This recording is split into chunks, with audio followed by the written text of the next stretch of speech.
Hey everyone, and welcome back to our weekly series where every Friday I bring you 5 different camps from 5 different creators for you all to check out. This week's episode we have returned to looking at 5 of the best camps this week. If you did not have your camp showcase this week, don't worry, as soon as this video is uploaded, the submissions for next week will then be open for you to submit your builds. All you gotta do is join the Discord and post it under the camp submissions thread. Now about 12 months ago, some evil man called Ratty Star got a whole bunch of views and blew up above me, so I need the help of each and every one of you to try and get back ahead of him. We are currently around 1400 subscribers behind, which does sound like a lot, but I have faith in us. So please, if you want to help, make sure you are subscribed by clicking on the big red button down below, leave a like on this video, or if you dislike it and don't enjoy, then please just leave a dislike. All of it helps. Also, if you would comment down below your favourite camp from this showcase with the hashtag on the end, hashtag DTDDwellers. Anyhow, let's get into the video. If you want to see any of the creators involved, their links will all be down in the description. Up at number 1 this week, we have a new entry from Trix Tastic with this lovely home type of feel. It also gives off a kind of like farmy type of feel as well, and it's really nice. The recording on it as well, guys. If you are wanting to submit camps, take a little look at like the cinematography that's used at the start there. It's really good how it rotates around the cam, showing off the outside. I really love it when people do that in the camp submissions. It really helps when I edit them down and stuff as well, and it's brilliant. I love the little fence section here. How you come in, you've got your little Mr. Fuzzy on the left hand side, and the beautiful plant pots using the atom bomb shells as well. They're really nice. As you first go in, you have this nice little vendor shopping area. It's really nice, very nice laid out and very well designed. I love the magazine stands behind the counter, and it's a good use of the Vault Girl behind there as well. As you come around, you've got a nice Vault-Tec tent, and then you've got this nice little designed area too. And then you enter into this bar area, which is also very well designed. The interior design on this one is really, really good. So hats off to you, Trix Tastic. I think you've done a really good job with this one. I also love the Kill Laugh Love sign. I've only just actually managed to get it. I didn't get it ages ago, and it just came back in to the Atom shop not so long ago. So I was really happy that that came back in. Coming now towards the third part of the build, we've got this lovely workshop area as you come in, with some nice display stands on the left hand side too, showing off some nice helmets and masks. Another lovely laid out room here.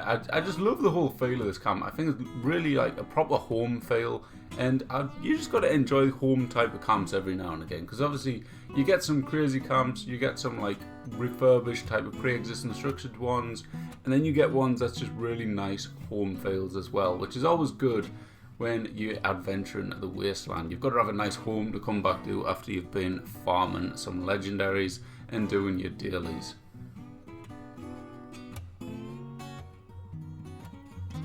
Last but not least, we've got this little bit on the top, on the roof, looking out as well. And then at number 2, we have Scorpio Prime, back again with another submission. This one is a Skyrim based camp, and it is absolutely fantastic.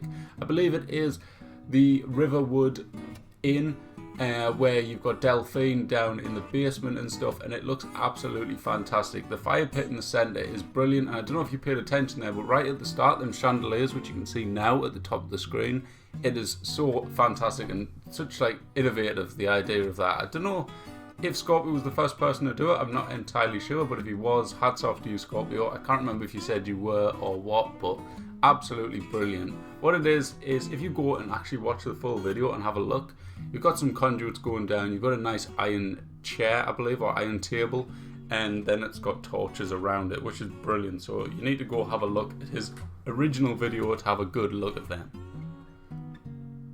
We've got the nice little in bits as well, just like we did in Skyrim. As you come in the left hand side, you can hire a room, and this is one of the rooms just there. And I love this transition right now as it's turning through like this, and it's all dark, showing off the dark theme of the room, then he transitioned it into light. I didn't properly click onto that until I was editing the video, but it is such a nice effect and so smoothly done as well. I think this is kind of like the master bedroom one. I can't remember, it's been a long time since I played Skyrim, but all in all, the design in this build is absolutely fantastic. I love how just realistic, how it's all just proper wood, so it is a proper like Skyrim. Of course, it is a bit of a shame about the steel posts, but what can you do? Bethesda haven't give us wooden ones yet. Up at number 3, we got Black Apocalypse. And in this one, it is a really cool Nuka pool place. It is brilliant. I love the lighting in this room, especially how it keeps changing with the flickering of the lights. It looks brilliant. Good choice there. Because obviously you do have the option to use the ones that's constantly on, but he went with the flickering ones, which look brilliant. Really great job as well at actually recording this when the Nuka lanterns actually are working properly, so it's giving off the Nuka-Cola signs on the walls and stuff. A lot of the time, for some reason, that doesn't work. I don't know if it's a bug or what, but I don't know. It just doesn't work half the time.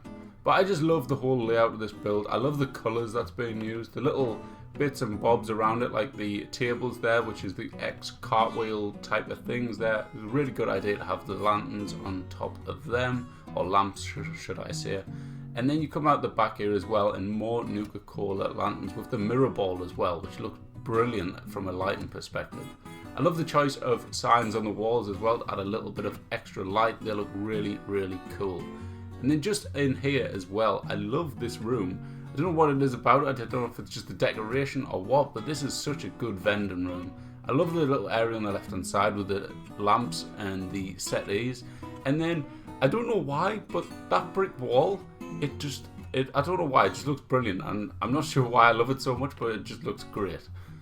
Coming out the back, we have a nice surprise as well. We've got this really, really cool pool area, and it, again, just the design on this, guys, your interior designing, honestly, every build so far in this, all 3 of them, all of the interior designing has been absolutely superb. Really brilliant build. Thank you for submitting your build.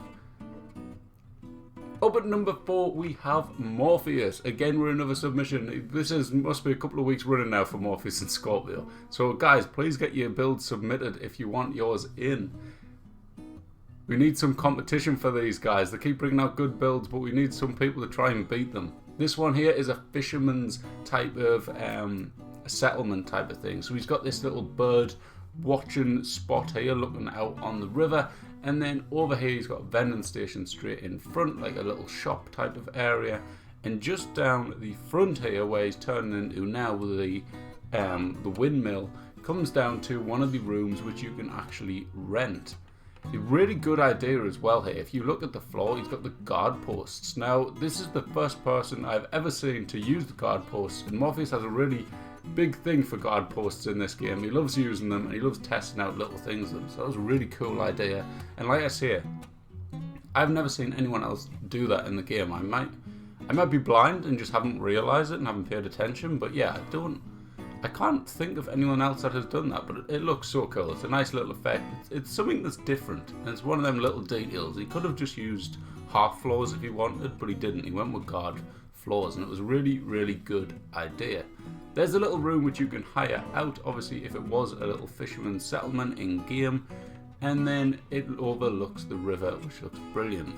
This is now the little shop area which I really enjoy. It's a nice little condensed down shop where you can go and sell and trade your goods if it was like a real settlement, which is brilliant. All of Morpheus's builds are all based around kind of like they've all got a story to them. Obviously this one's a fishing settlement, kind of like Wastelanders themed, as if it was a real location in the game.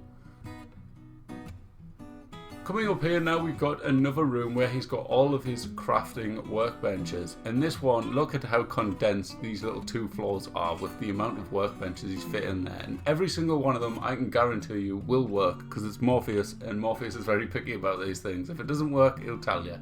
But yeah, I love when people can fit loads of different things into areas where it looks like you wouldn't be able to actually manage to get all of the pieces in place. But I don't know, you're probably all getting to know this now, I love kind of like condensed areas like that. I think it looks brilliant. And here is another nice little fishing spot to finish the showcase for Morpheus. Moving on to the next one, we have Distorted Mind 87, who I believe I did showcase last week as well, if I'm not mistaken. This one is a really, really cool idea. Come straight through the front doors and you've got this concert hall right in front of you. We're a stage, and that stage is absolutely brilliant. I love the whole layout of all the musical instruments, and the sloth as well on the floor is a really cool idea. The sloth, in my opinion, was the only thing I really liked out of the Valentine's bundle, but I didn't the Scotch heart as well, that was really cool, but I didn't get it for the fact of I didn't want to pay the entire thing just for the 2 items that I liked. But this again is a lovely, great build. I love as well, to be fair, that you've got the workbenches like all over type of thing, all around the exterior. So he's got some around this side, he's got some around the other side as well. And then upstairs is all of the vendors and stuff. But again, this is really nicely decorated. I love the chandeliers here, they look brilliant. They really suit the build. And then we've got this little bedroom here. I don't know why it's all pink themed though. That's the only thing I would say. It's kind of like a little girl's bedroom type of thing, but it seems a little out of place to start mine, but it for some reason kind of fits in as well, so it's a bit odd. But yeah, this is the upstairs bit. The only thing I'd say about the upstairs bit was I would have possibly added like a VIP seating section up here overlooking the concert hall. I think that could have been really cool, but you use the space really well anyways. It's kind of like a chill area. I suppose if you wanted, you could come up here with your drinks while watching a concert down below, and it'd be nice and chill. You could stand up there. It'd be kind of just the upstairs bit out of the way if you didn't want to sit down and watch it from down there. Thanks so much everyone for your submissions, guys, and thank you so much for watching. If you have watched this point, be sure to leave a like on the video and subscribe if you haven't already, and I'll catch you in Monday's video. Thank you and goodbye.